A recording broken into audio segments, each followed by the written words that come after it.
Okay, hi, it's me again.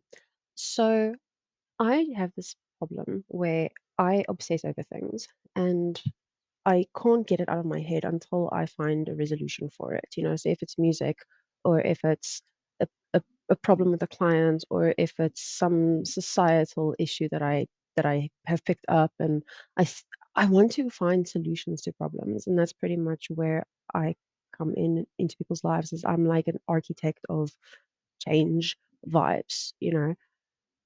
But something that I've noticed with my clients, they're usually about 16, 17, 18, roughly around there, 19. Sometimes younger, sometimes older, usually between about, I haven't really gone younger than 13, and I haven't really gone older than 25, 26, somewhere around there. Okay? But something that you guys need to understand as teenagers is there is a thing. I'm busy with a series.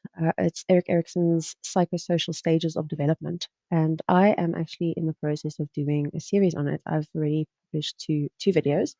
There are eight psychosocial stages. Psycho meaning psychology, meaning psyche, meaning like personality, emotions, all your psychographics. Demographics is physical characteristics like race and age and socioeconomic status, where psychographics is things like political views, trauma, mental health issues, or not. Things that you can't, more abstract concepts. But anyway, and something that I've noticed that you guys struggle with is in this one stage between the age of about 13 till about 19, so give or take your teenage years. It's a stage called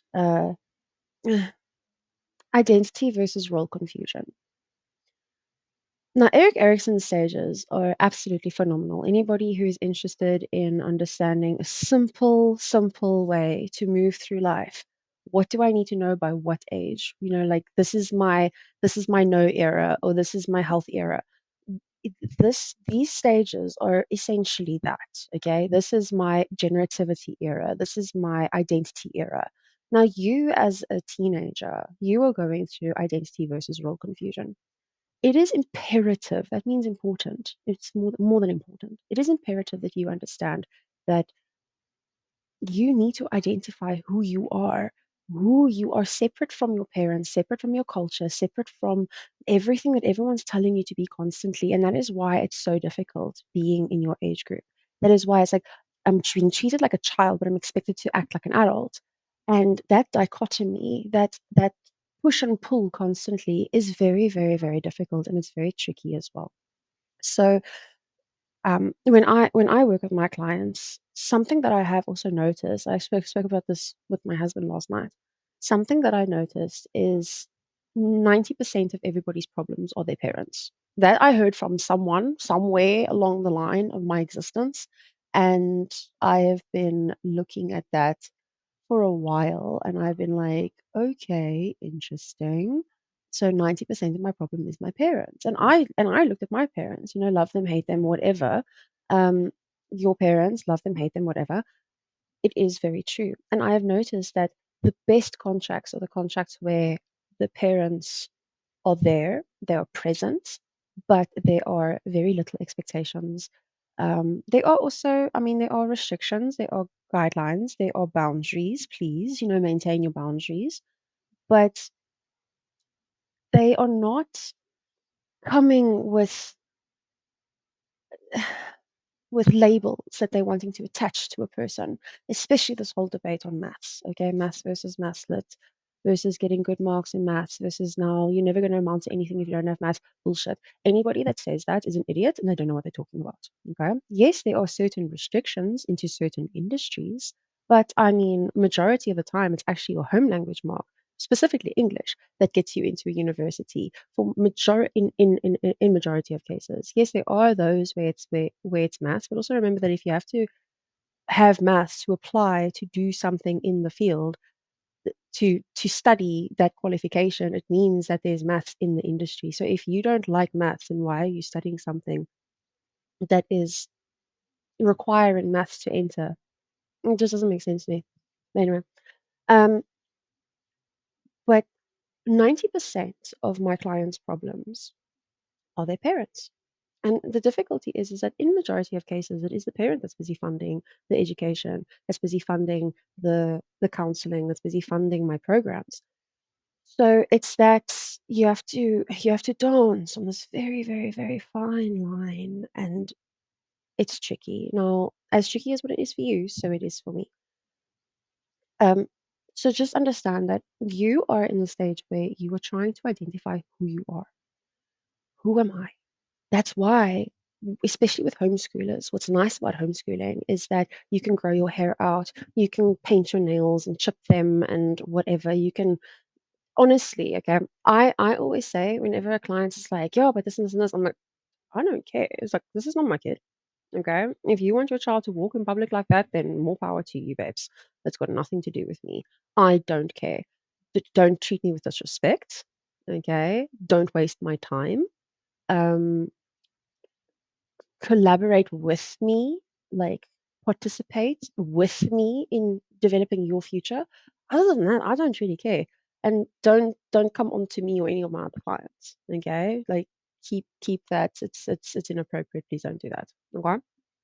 Other than that, I don't really care.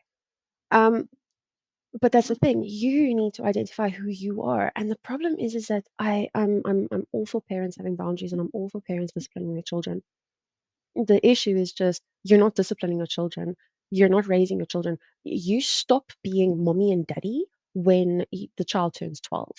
Okay? When they turn 13, and that's why I'm so in love with certain cultures and their rites of passage. I'm going to enforce that there's a rite of passage for my son, so that when he turns 13, the apron strings are officially cut, and he is now his father and his uncle and his grandfather and the men in his life. It's their responsibility to now take him and raise him further.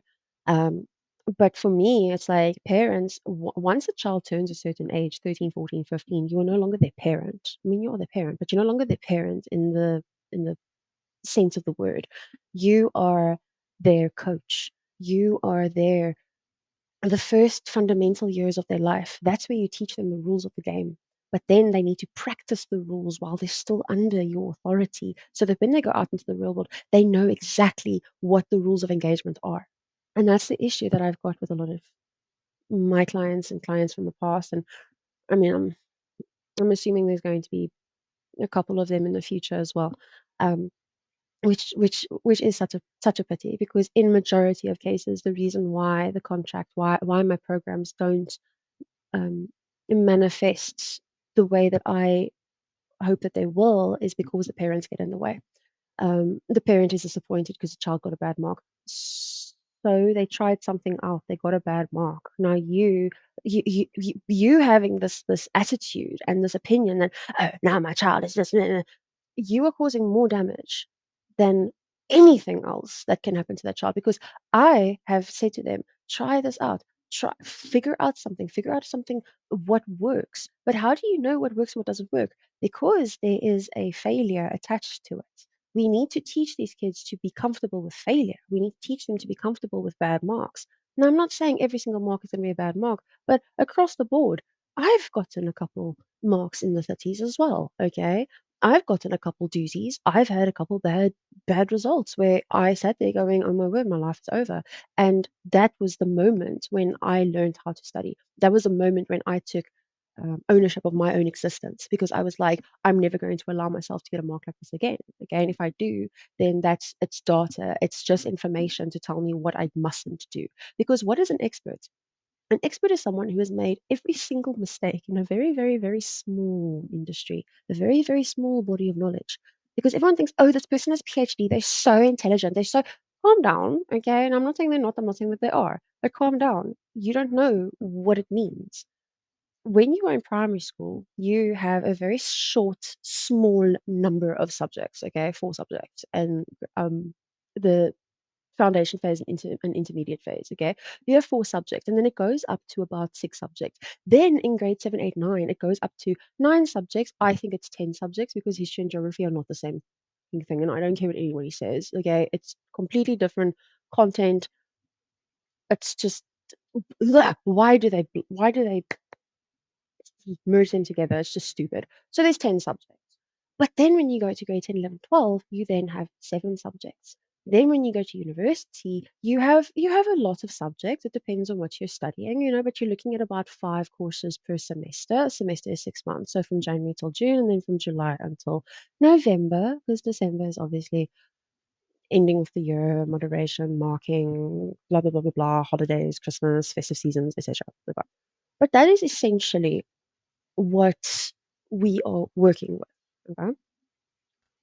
And then when you do your honors, and then when you do your masters, and then when you do your PhD, honors is you have to do a thesis with regards to other people's logic, knowledge. You start developing the concept of creating something. Okay, but when you do your masters, you have to come up with kind of like a new idea. But PhD stands for philosophical doctorate. That's why it's a capital P, small h, and then a capital D, because the PH stands for philosophical, and then the capital D stands for doctorate. Okay, so they are a doctor. They're not a medical doctor, but they are a doctor of psychology, or a doctor of philosophy, or a doctor of economics, or law, or whatever. Okay, but they are someone who has taken one concept. I heard of a woman who went and she did her PhD in, what was it? Something about rats. She studied how some chemical reacts somehow with the neurological. Please don't ask me. I didn't read it. I just heard that she was doing it. Something like that. Okay, that is what a PhD is. A PhD isn't, oh, I'm a full-on expert in every single thing in the industry. No, I mean they could essentially be, but that comes with experience. That doesn't come with a qualification or a piece of paper that says you know what you're doing. It's nonsense. Um, and that comes with the experience of having the qualification that you have. But that's the thing, is that you you need to figure out what's going to work and what's not going to work. And that's why I don't like starting with grade 11s or grade 12s, because if it's grade 12, there's nothing I could really do. I just pretty much facilitate them until the end of the year, which I'm not a fan of. Grade 11 is also because they're jumping in halfway through the program. It's awkward. But in grade 10, when we start in grade 10, I actually like starting halfway through grade 9, because then you start desensitizing them and you start opening them up to new concepts, and you start, because where there's this rigid, oh, public school, please, for the love of God, stop glorifying public school. Just listen to the words that are coming out of my mouth. Public school, public school. It's like glorifying a public hospital. What is wrong with people? It's so frustrating. And please, like I've been doing this now for a decade. It's annoying. Okay, so what I'm just trying to get at is that you as teenager, you as young adult need to figure out who you are separate from your parents. And it's difficult because they do, in a lot of cases, I'm like, this parent does not want this child to grow up.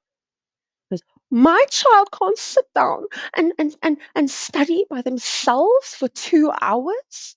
Are you insane? They can't do that. They're 17 years old. Why can't they do that? So you're telling me that in 6 months' time they're going to be able to vote and drive and get married and sign contracts, but yet they can't sit for 2 hours and study because they've got an exam coming up.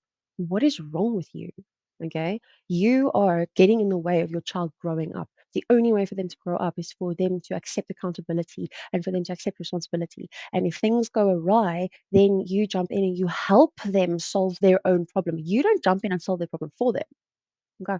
Because you are doing them a massive disservice. And the issue that I've got is that what parents don't understand is that the children resent them. I resent you for not allowing me to grow up when it was necessary. I resent you for keeping me, for treating me like a child. Okay, it's called infantilism. Okay, for treating me like a child for so long. Why wasn't I exposed? Why wasn't I? Why did I have to wait until I was 16 before I could go into a shop on myself?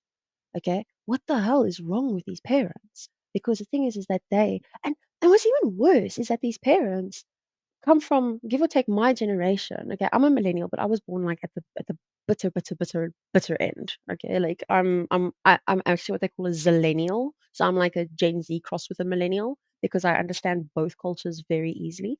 But the older millennials, like, what is wrong with you? I mean, these people are like in their mid 40s, and they are basically the parents. What happened to that culture? What happened to that? we don't need no education. What happened to that, like against the government, and no one's gonna tell me what to do, and what? But no, okay, it's easier to go and displace our emotions onto children because we have not lived a life that we wanted to live because we were lied to. So now we have to live vicariously through our kids through controlling their existence. And that's the thing, is that you need to figure out, how are you going to figure out who you are if you do have a parent that is very controlling and that will not allow you to grow up. Okay? And even if it's just a thing of like maths versus maths lit, I don't want to do mathematics, I want to do maths lit. There are alternatives. You can go do maths outside of school. You don't have to do it within school. Just because you find something interesting does not mean you have to take it to a final matric examination. Okay, you are allowed to like something. You are allowed to enjoy hobbies without there being this end of the world exam at the end of it. Okay, like you can do that. But yeah, but that's why come to me and I will help you figure out like what your options are, what you can do, how you can do it. But in the end, if you are going to fight up against your parents, it's going to be a very, very, very difficult situation. And I just wish that parents would understand that there comes a time when you need to back off. And I think 18 is that time. 16, I think it's approaching the time where you need to just back off. Your opinions and what you want for your kid is no longer in the picture. Your child needs to figure out who they are. But how do you tell a parent that? Because they do not take kindly to it. Okay. But anyway, so there's my rant for the day. And come back tomorrow for something else. I don't know. I'll just think of come with suggestions. But we do need to have these open dialogues. I'm thinking of talking about maths actually tomorrow, maths versus math lit, because I'm bitterly angry about that entire situation, the cultural degradation that and the discrimination that has occurred because of this. Oh, I can do maths, you can't do maths. Oh, I'm clever, you're stupid, you don't deserve to live. I can't handle this anymore. Okay. So come back for more. If there's anything that you ever want to know or whatever, just comments and send me an email. Hop onto my website, go and have a look at what I offer. But yes, so this is going to be a very long conversation because I'm starting now and I'm ending when I die. So whenever that may be, that's when I'm going to stop. Um, but yeah, so anyway, I have got to go work. Anywho, okay, bye.